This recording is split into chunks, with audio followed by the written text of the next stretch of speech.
How are you guys doing? Happy Black History Month. It's me, Agabella, and you're watching My Africa Show, and I am back with an amazing guest that I'm so excited to have this conversation because her energy is something that I want to have on my show, especially as we are celebrating Black History Month. We'll be talking about different things, and my today's guest she's an Afro-feminist, also a lead campaign and advocacy officer of Africa's Rising Movement.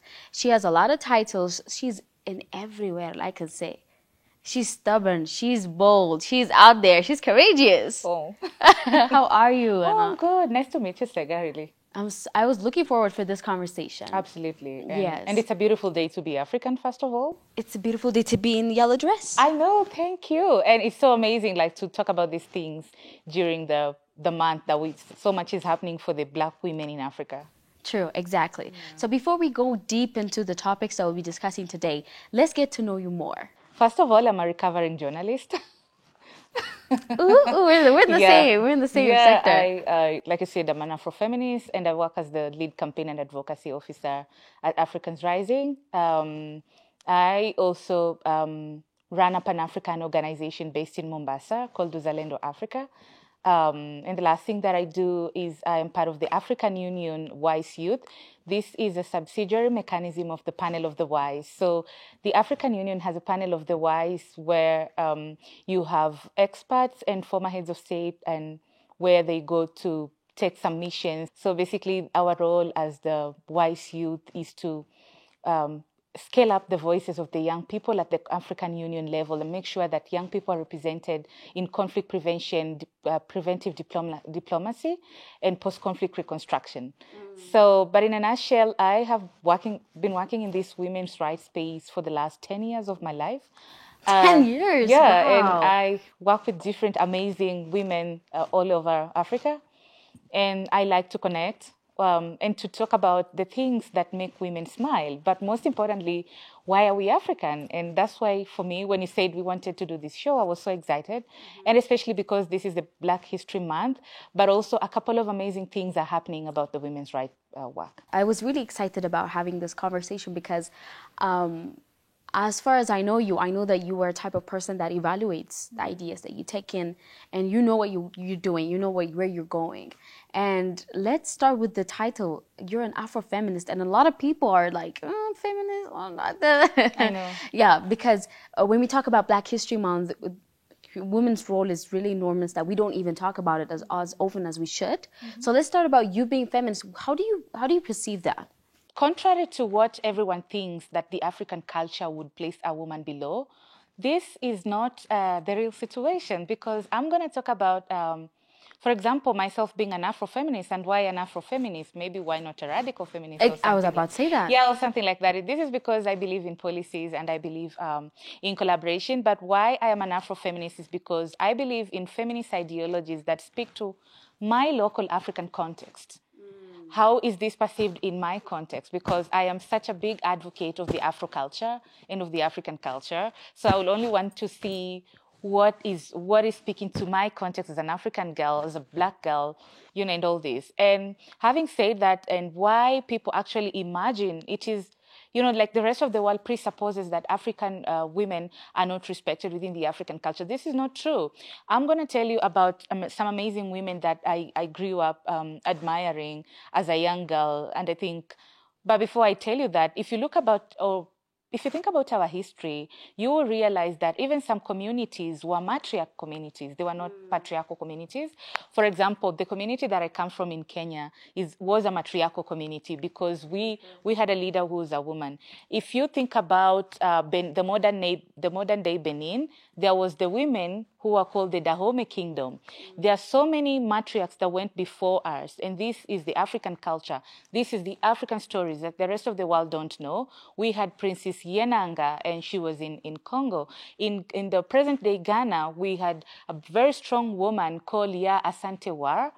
In Kenya, again, we had a very strong woman who resisted the British colonial rule called Mekatilili Wamenza from the Agiriama community.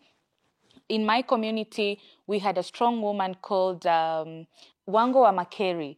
And she really resisted, and she really fought the colonial beat. And this part of the story, unfortunately, is not told. Even some of the people and the Pan-African big leaders that I look up to, like Thomas Sankara, we do not hear about the wife of Thomas Sankara, Mariame Sankara. And obviously, she did play a big role. And I'm happy that we celebrate people like Mama Madikizela Mandela and many other African women. Personally, I look up to so many women like... Impressed I too. From Ethiopia. Absolutely. Yeah. And I love the former Ethiopian president, So all these conversations that we are having actually sort of motivates me to be the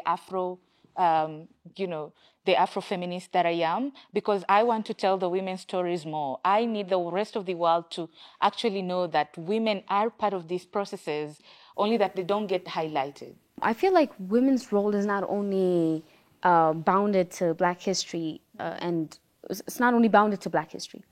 Women, every single woman in the world have their own print when it comes to the world history. The way they lead themselves, the way they lead their house, the way they lead their community and their society. So I feel like that's a huge topic that we will never get done with. But let's talk about Black History Month, and because we're celebrating Black History Month on the month of February. And today I want to focus on places, because people have to go to some places to learn something new, to see, to connect, to be in that connection with their roots when it comes to Black history. Absolutely. And there are a lot of places to visit, a lot of places to see. I haven't even done like 50% of what I want to do. But at least you're like 20, 30%. Yeah, somehow kind of. My dream is actually to do all the 55 countries in Africa. Unfortunately, I'm only at 19 at the moment. That's good. That's really good. So I haven't done so much. We can't always be sitting and wait for someone to come from like the Western world and say, oh, I discovered this new island, but you're right near the island and you're not going to the island. So in 2023, I discovered a new island in Kenya. Well, it's not new, but as a Kenyan. New for you. Yeah, new for me. Exactly. You know? And this is something because it sort of pushed me. Last year in September, I went to Ghana and we went to the Elmina Cape Coast and we went to Elmina Castles and we went to the Cape Coast. And this is where the transatlantic slave actually took place. Interesting. So now, you see, sadly, I wasn't able to see any of those places, but that's one of my to-do lists in the coming few years. Absolutely. But yeah, and I want to talk about the experience and the feeling that you felt, because I felt horrible when I saw it on a movie, Sankofa, Haile Garima's movie. It was horrible, and I felt so bad, and I was like, how is that even possible? So imagine experiencing that kind of emotion, like at the moment, on that place, people talking, telling you what used to be done in that area. So tell us, what was you feeling? What was the experience? Wow. So I'm just processing that, because I am thinking about how I felt, not just for Elmina Castle, because in December last year, I also went to Lamu. It's a beautiful archipelago island in the Kenyan coast. It's neighboring the island where I come from in Mombasa. And this is where the Arab slave trade took place. And so I went to the Lamu Fort, which is like a very old building, and then to the Lamu Museum. But it is in the Lamu Fort that I had such an emotional experience, because as I was walking through like inside the port, and they were telling me the stories of how the building came to existence, how the Arab of Omani came to Kenyan coast in Mombasa, Lamu, and other parts of the coastal counties within Kenya, and how even within the history you can look at how they are portrayed, and I sort of felt like the local culture wasn't really given as much prominence as the Mazrui Arabs, whatever, that came to that place. And for me, that was such a... Could you explain on that? When you walk through the museum, you can actually see the culture and the things that the Arab people used to do within the coastal, and you hear the stories of how the Swahili communities used to be part of the... I wouldn't want to call them slaves, but they were the ones who were working for the Arabs. And then the Arabs went away, obviously, and then there's the remnant of the buildings and all this. Okay. And then you begin to think about if we had such a powerful woman like Mekatilili Wamenza, and she was able to, resist the British colonization, and you begin to ask yourself, like, where were our ancestors when this Arab whole thing was coming? It has such a big influence on the Swahili culture and the general culture in the coastal part of Kenya, from how they eat to how they dress to everything. And it's such a sad feeling, to be honest. But it was in randomly, I'm walking right inside Lamu Fort, and I meet an old man, and we start talking about culture and everything, and we start talking about colonization and the influence of both the Arab and the Western people. And all of a sudden, all of us are so shaking, like we are shaking. And that for me was so, I don't know how to explain that experience. But it was in Cape Coast, Ghana, where I cried. Because when I went through the Cape Coast and I walked right in through they have like dungeons for female and male slaves. And what made me cry is not just a door. They have a door that is called the door of no return. So like as a slave, when you get to that point, there's no coming back. You'll be thrown into the transatlantic ocean, and that's how you're sold. Yeah, so something that you asked me about how I felt. I felt really bad. And what made me sad isn't just about the door or imagining like what our ancestors went through. It's when they said that for the people to know, like, for example, your Sega, they were using like a hot iron metal to like place a mark. Like you do on kettles. Exactly. Kettles and stuff like that. Exactly. So I don't know. That was so dehumanizing. It's a beautiful experience to like sort of connect with your culture and all that and learn.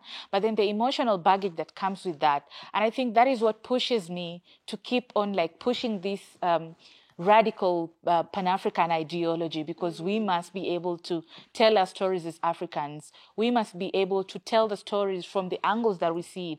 One of the person that I really looked up to when I was still a journalist, he's one of the biggest journalists in Kenya, called Jeff Koinange, and he did write a book on Through My African Eyes, and how the rest of the world tell the African stories. And somebody else also from Kenya called Binyavanga Wainaina also wrote a book. And in his books, he says, when the rest of the world want to write about Africans, they don't talk about the good things. They talk about malnourished kids in Ethiopia, for example, or talk about starving kids in Kenya, but they don't show us this beautiful. So I feel like as women of Africa, we have a role to tell these stories, to pass these stories from generation to generation. And the saddest part of it for me is the documentation. When I visited the Red Indians Museum in Washington, D.C., because I wanted to connect and learn about the Red Indians' history, I realized that their story was so documented. In terms of the agreement, and it wasn't just about what happened. It's more of this is what happened, and this is how we felt. And they said on this day they America did this to the Red Indians. This is what we felt. On this day, 200 and whatever kids were killed. One kid was this years old. Very detailed, but unfortunately for us African, we don't have that kind of details. Some of our artifacts were even stolen away. Exactly. So I don't know. It's a roller coaster of emotions. Exactly. Just to answer you. Exactly, and it's just sometimes it breaks my heart because everything is like a process. Everything is a process. Mm-hmm. So sometimes you don't know what you're losing because it's in small piece, and then one day when you take a moment and think, you're like, okay, I've came far enough. Let me see how far I came. Mm-hmm. You notice that you've lost a lot. Absolutely. And I think that's the pattern that we're in right now. We don't understand the process. We're not asking ourselves what's next. Okay, imagine those places that you've been, and also many other places in Africa that shows how slave trade has impacted African history and the people and the society and the structure. Those are only the places that you can see and visit and touch, right? Imagine all those things that we cannot see right now that happened back then. Imagine. And even continuing to happen, because come to think about this way, if you look at the social anthropology part of it, which comes with identity, which comes on how we speak, which comes on language. How the lifestyle exactly, you have. The lifestyle. Language is a tool of colonization, because English is not my first language. My first language is Swahili, Say something in Swahili. I don't know. You look beautiful. Umependeza, Okay. Yeah, so we don't think about the implications of some of these things that are unseen, as you said. For example, some of them are so subconscious in terms of identity. We some of our African people are so, I don't know, Eurocentric in a way, like westernized. So Yes. we're losing our Yes. touch. Like you grow up and you're thinking the food is bad because this is indigenous food. You want to do pizzas and all this. You need to start from decolonizing your diet. But I'm also thinking, what is the role of food?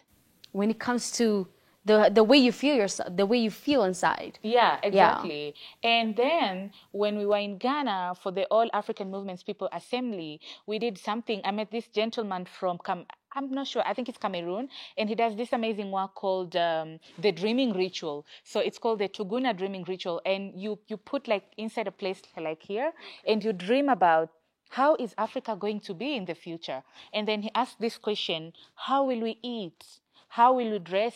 How will we think? And then he asked us, so how is food important to you? And and one of the ladies that I also love, Kumba Toure from Senegal, said, food to me is a ritual. All these things like identity, how we look at ourselves, how we want to change our hair to look like the straight hair, and we know True. the African hair is not like meant to be straight, and all these, how we Exactly. dress, how we, like, that has so much impact even in terms of medicine, because the role of traditional medicine in the African context, we don't respect that enough. And I'm so happy that the African Union has declared this year the year of the reparations, because I'm thinking reparations is not just about the past that was done, but even the present that is continuing to be done. A lot of things are still being like happening. Modern colonization, that is happening. Nobody's talking about that. Nobody's talking about how our thought processes are influenced. It's hard to notice some things when you're inside of it, Yeah. because sometimes you think some things happens effortlessly that you don't even notice them happening. Absolutely. And at some moment, as I have just mentioned, when you take the time and notice, you'll be like, okay, wow, I've changed enormously. Like, I'm totally different. And the sad part is that it doesn't stop here. It keeps going because it's a pattern, it's a process. You're doing it unconsciously. And I just sometimes ask myself, okay, I myself as a Gabele, as an Ethiopian, as an African, what am I doing for my people? How am I educating myself? Because it's not only about celebrating Black History Month every February. Absolutely. It's about being connected to who you are. It's part of who you are. Oh, girl, and I love that because Yeah. for me, my biggest philosophy is Ubuntu. But as a Kenyan, we use one philosophy called Harambe, which means pulling together. And Pulling. this is the Kenyan spirit that we take to the marathon, that we take everywhere we go in the world, and you meet a Kenyan, you would pull, together. But for me, Ubuntu is not just about an ideology of me existing because Sega is existing. For me, Ubuntu is an ideology that should be reflected in our day-to-day lives. How do we interact with fellow Africans? How do we treat fellow Africans? How do we even interact in our home? And we should all come from a place of kindness. One of the things that fuels my Pan-Africanism is the belief and knowledge that my umbilical cord is actually stuck within the African soil. And some of the things that our matriarchs and our forefathers did inspire us to be who we are today.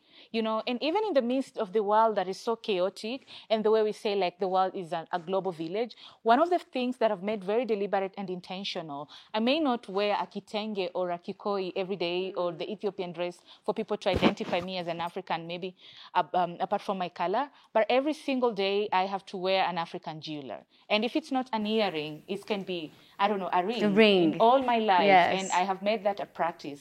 And this is me doing small things. Somebody else that inspires me is Wangari Maathai. And she says, my little things is to plant tree. And for me, my little thing is to educate people about Pan-Africanism. And I want to be remembered as that Kenyan girl, as that small girl from Mombasa, that made a way for many other girls to come and learn Pan-Africanism and women's rights. And when I do that, I mean, I'll sit down saying that, oh, I'm so happy. And sometimes I also try to write because I'm a poet. So I try to Yeah. document some of these experiences, hopefully that the generation that will come after me then will have something to look out for, because each generation has an assignment. And I like what you said, like we are so stuck in it that we're not seeing it. So the older generation did their part. I think that it's our time to do something for the other generation to come. Probably my generation, because I think I'm one generation away from you. And I feel like you guys like are so lucky because you have knowledge all over. Some of I us. think that's the trickiest part. Trust me, because you know what? You have a lot of things on your plate, Yeah. and it takes determination and dedication and focus to know what you want, because you feel like you have a lot of option. You feel like you have all the time. Trust me, that is one of the most. If you don't know how to handle that resource, it's going to destroy you. And I feel like this is one of the most challenging things that this generation is facing. Yeah. A lot of options means you're confused. I don't know, Basically. but I think for me, what works really is centering yourself to the cause. And you must, it's like the small ritual that you do. For example, before I go on stage, I psych myself, go and you got this and all that. Okay. But then it's about centering yourself, because for us, we never had the luxury of course, there was TV and all that, but the internet was just coming in. And some of the stories and the things I know, I learned them from my dad and my grandmother. So this pattern of sharing stories from grandmothers to grandchildren may no longer exist in the coming years. So I don't know what we're gonna do, but I feel like we need to preserve the stories and Yes. and our roles through many things. We could do comics, writing. I like what the Gen Z generation in my country is doing. They're doing a lot of vlogs. For me, I may not really do vlogs, but through my poems I try to do it, and through photography I captured like all ancient buildings, all the roads, all the dress codes and all I that. have seen Oh some my of your God, I'm pictures. trying. Yes. I'm trying to do that. I'm not so good at it, but I'm really trying. Being able to ask why is really important, right? Instead of just accepting things, instead of just saying, okay, this is what it is, you should be able to accept it with a reason, with a knowledge, with awareness, so that when someone else comes and asks you, what is this? You'll be able to express yourself. You won't say, oh no, just my mom told me. I mean, I It's have no important to idea. ask why. Yeah. It's important to challenge ideologies. True. Because as much as you're reading, like you said, there's knowledge from all over. And I could use, I don't know, a Christian perspective. There is so much information about Christianity online that you could be swayed, and like you could be confused, and everybody's saying so many things and they look like experts and all these. For me, it always goes back to centering and re-asking and probing further. Why are you saying this? So we need to be able to challenge ideologies that do not speak to us. We don't need to take in everything. It's good to learn, but then ask questions. And it's okay to say, thank you, this one does not apply in my context. Thank you, but Exactly, it doesn't kindly, apply in my context. Like, yes. where I come from, this is not gonna work. Period. Like you just don't want to go there and say, oh, okay, I accept this. No, this one does not work for me, and that's it. For the one that is expressing, that is saying that thing, that's this kind of conversation is what they need. Because when you have someone that actually listens to what you're saying, evaluates, and then be like, okay, maybe this is not true, that's when you start thinking, you're like, oh really, how so? Yeah. You see? So I think that's when you have a conscious conversation, and then you will grow and expand. And I want to talk about, because I know as you've mentioned, you're an Afro-feminist, and you're really engaged when it comes to women's role on everything. And I know you inspire me. Oh. And you inspire a lot. Tissue. Can someone pass us the? I'm gonna cry because of that. No, I'm serious, because this is not our first conversation. We talked on a lot of things, and today where you are, you and God knows what you've paid, what you went through to get where you are. And there are a lot of people that are paying a lot to get where they want to be at. So I want us to talk about, when it comes to Black History Month, there are a lot of people that are forgotten, a lot of women that are forgotten, that played a crucial role for us to sit here and have this conversation. So let's talk about women's role when it comes to Black History Month. Oh my God, it has to do with everything, because I will start with my own grandmother.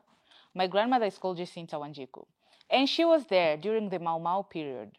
I think she was just a little girl, probably almost getting married. And my grandpa was part of that. You said little girl, almost getting married. Yeah, almost getting married, because I think those days girls used to sort of get married really early. Okay. And I have come to realize from her stories that she tells me that the women during that time played a lot of role. Even in the Mau Mau liberation, for example, it's the men who are taking part, but then the women were there to cook for their spouses, to motivate them, to challenge them when they want to give up and all this. But even if today you go to the history of Mau Mau in Kenya, you will never see very visible voices of the women. Both two women were powerful, but one of them was the first member of parliament as a woman in Kenya. And I feel like such women need to be celebrated more, because of women like them, we were able to get, everybody in Africa now knows like our baddest girl. She's called Bad Girl Millie Odhiambo, and she's the baddest girl of all within the like parliament. And that is something about being radical. That is something beautiful about not being normal. I know it's challenged, but that's it. If Millie Odhiambo was not a bad girl, like was not challenging the norm, nobody will know that there is bad girl Millie, that in parliament some women's voices are muzzles, that they don't speak. And then there is this woman called Lema Bowie. She's Liberian, and she did a lot of work at effort at the peacebuilding work when Liberia was in civil war. And it is because of her that we had women like Salif Johnson, the former president of Liberia. And we don't talk about the women of the roles behind the scene. I feel like all women in all their diversity and multiple identities need to be celebrated, but women who also make other women need to be celebrated more. And those are just a few examples, but there's more women. I love your former president, And I am also so inspired by Dr. Joyce Banda, who was the former president, I think, of Malawi. And there's so many women I look up to, and I feel like we need to amplify the role of women more. And that was in the past, but currently there's a lot of women in many different spaces who are doing amazing things that we're not talking about. And one thing I'm going to say, we don't need to wait for them to pass. For them to pass one, but also for Sega to be 40 before we can say, oh, Sega is top under 40. Even if she's 18, we need to celebrate her. Exactly, you know what exactly, I'm saying? exactly. Like we need to talk about the women that are doing the work enough. I run a women network back at home called Beijing Talks Pwani. Pwani means coast in Swahili. And this is localizing the Beijing Declaration at global level to local level to, to voice out the struggle, the challenges, the lived realities of the Swahili women within the coast, but every other woman within the coast who's not Swahili as well. And it was because of Aya Chebi that I really was, pushed enough to form this network that today is 5 years old.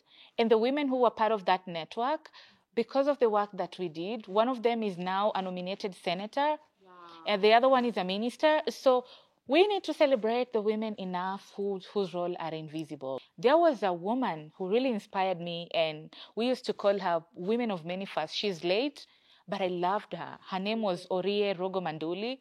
She was a Kenyan woman who was intentionally fabulous. Like she would walk in this room with this big Nigerian turbine, and she was not joking. I'm telling you. Okay. She was the first woman to be a broadcaster, I guess, and the first woman to participate in the safari rallies. And she became a politician, and she would walk the talk. And she would challenge the men and the boys of that days. We cannot wait, Saga, to sit and say, I'm going to wait to be celebrated. We are going to start celebrating ourselves, period. Exactly. Like we are going to call out the efforts of the many. And there's another young girl from Zimbabwe. She used to be former African Union Youth Peace and Security Ambassador. And her name is Cynthia Chingwenya. And I really like her work. And these days, what I do deliberately, I send people shout outs. Hey, yes, you inspire me. Exactly. And I think we need to do that the most. And you inspire me too. I can't tell you how much I've talked about you the whole of this month, seriously, to my friends, and I'm like, I think I'm gonna cry. I'm gonna cry, seriously. I'm like, everyone, you need to meet this amazing girl from Ethiopia. I have many girls that I met in Ethiopia, but to meet a phenomenal woman like you, and a young woman for that matter, is so inspirational. Like every time I look at you, I see the younger version of you. Well, I'm not old, but you just say exactly. Like, I see the younger version of me in you, seriously. Thank you.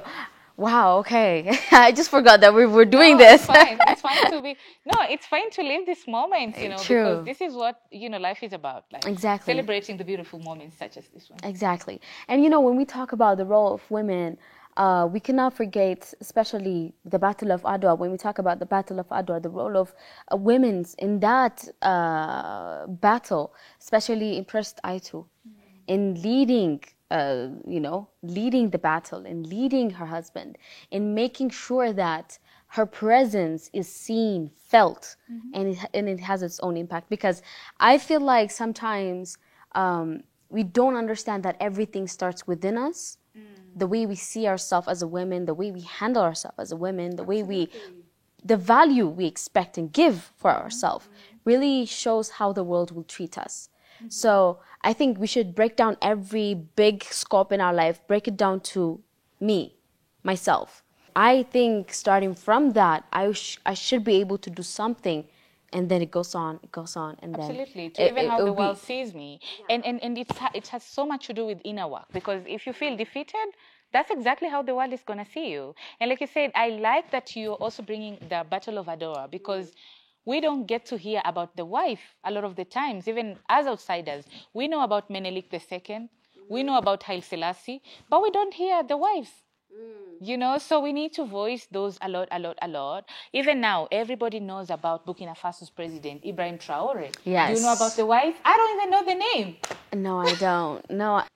And listen, the world is not going to stop and say we are talking about women. It is us. We are going to force ourselves to be parts of the history. We are going to force ourselves to be documented in the right path of the history, because, listen, the world is so capitalistic and patriarchal in nature that they will never say, okay, you deserve this. Exactly. Come take this. Yeah. So, that's my point. But wow. I love this conversation. Oh, I know. I love it too. And I hope our audience are enjoying it. Yeah. Thank you so much. This means a lot, because I know you're not feeling well. And you sacrificed your time. You came in a beautiful yellow dress. Oh, yeah. I had to. Yeah, I mean, had to do it for the sun. Exactly. You're looking fabulous. And thank you so much. It really means a lot. If there is anything else you'd love to say, anything you would love to add that you want our audience to really understand. In fact, maybe you could read out if you have any poem, you could read for us. Oh, no. Do you want me to read now? Please, yes. So just make sure that you just tell our audience your last thing to say, your last word. Oh, my God. And then your poem is going to be. Oh, my gosh. Yeah. What I'll tell to the audience is, listen, it is beautiful to be black, one. But it's more beautiful to be a black woman. And it's because a black woman is phenomenal, and you need to start loving yourself. I know black women, all my black sisters all over the world love themselves. But listen, you need to love yourself more. You need to love your identity more. And you need to tell the stories of the black women more. I'm in for that. Okay, guys, now she's about to read us her poem. The stage is yours. Okay, so this poem, Sega here has made me do a poem. I've never read all my poems in public. And this poem was written at a time when I was very sad. It's based on my true experiences, some of those, and imagination. And the poem is called Whirlwinds of Emotions. So I'm going to try and read. So, sitting here thinking of your embrace, the closest I've ever come to you is your face. Your breath filled the air, and in my attempt to lay my head on your shoulder, your nose touched my hair. However, I'm still wondering whether to love or not to love. Your gaze, your eyes, your skin, but most importantly, your brain. Through the wine glass, I look at your beautiful pain. I listen carefully, intentionally, and lovingly about the challenges and dreams that you have for your future, your fears, your dreams of the future, and truly, you still have a lot to nurture, to love or not to love. In my attempt to silence my mind, I failed terribly because my mind fought my heart and lost the battle in my mind immediately. I hate and love how your touch sends electrocuting waves in my torso. I adore and detest our fights, especially because we are both Leos. Because of you, I'm stupid. All I do is follow you, even against my own wish. Adira, Hera, and Mirima, I'm here still waiting whether to love you or not love you. It would be nice to know whether we have the same feelings and thoughts behind the closed space. I'm still here wondering whether your heart skips or keep meandering when you hear my name, when you wake me up or right after having a conversation on phone. And indeed, love is indeed a raggedy beach. But anyways, to love or not to love. In my whirlwind of emotions, I have to hear your name for me to work, for me to function. Please let go of me. Leave me alone. Let go of me. I'm tired of having my mind as a battlefield. However, I just want to hold you one last time. Look into your magical eyes. Say once and for all my buys, because a heart is feeble. Until my grandmother Wanjiku gives me a sign, I will still sit here wondering whether to love you or not. Poem by Anne Maua myself. Whether to love you or not, you should love. Oh my God. Just love, regardless. Regardless. It is so deep. I don't know. I don't know what I was thinking about when I was writing this poem, but it's one of the. I have done many love poems before, but this is one of those poems that I brought my raw emotions to it, and I don't know. Beautiful. And thank you so much for having me. Really, I'm so excited. Yes, thank you so much. And, just know that what you're doing is amazing. It is noticed. It is honored. It's acknowledged. Thank you. Understand. Yeah. Now you might be in that energy, in that fuel, but there might be a time that you might feel low. You might ask yourself, is it really worth it? So at that time, remember this conversation. You're worth it. You're doing the right thing. And I'm so happy to have this conversation. I hope to see you in a much bigger place. Oh, yeah, absolutely. And to think that we just met the other day in Rwanda. That is so beautiful. I know. Oh, my gosh. Yeah. All right. So, guys, this is what we had for you guys this week on My Africa Show. Thank you so much for watching. And I hope you guys take this step, take that decision to actually know yourself, to actually go to places in different parts of Africa that you get to know yourself, your history, and your identity. There are so many places to visit, and we have mentioned some of them for you guys to take a look. If you cannot go in person, search.